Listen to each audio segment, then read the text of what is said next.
Drahí veriaci, je tu opäť vianočný čas, kedy chceme spoločne osláviť vypálenie nášho pána a uhasiteľa Lieha Špirita. V Betleheme už radostne spievajú nadrbaní anjeli a zišli sa aj valasy z celého okolia, pretože počuli tú radostnú novinu, že tam zadarmo nalievajú. Vianoce sú predovšetkým ale sviatky čarovné a sviatky mágie.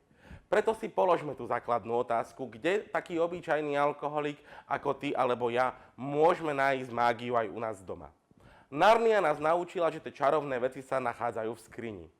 A preto aj vy neváhajte otvoriť tú čarovnú skriňu, ktorá sa nachádza v strede vašej obývacej steny a volá sa Barová skriňa.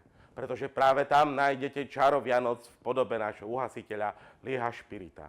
Harry Potter nás zase naučil, že mágiu treba hľadať na čarovnom nástupišti 9 3/4.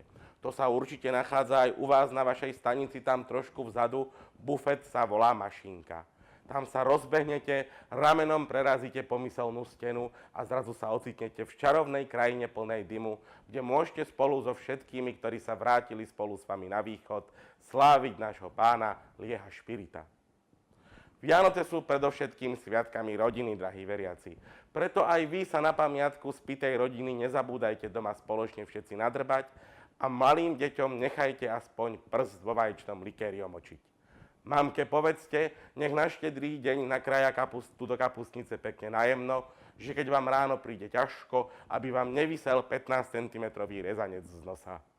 Prajem vám čarovné a nadrbané vianočné sviatky, drahí veriaci. Lieh vo vás.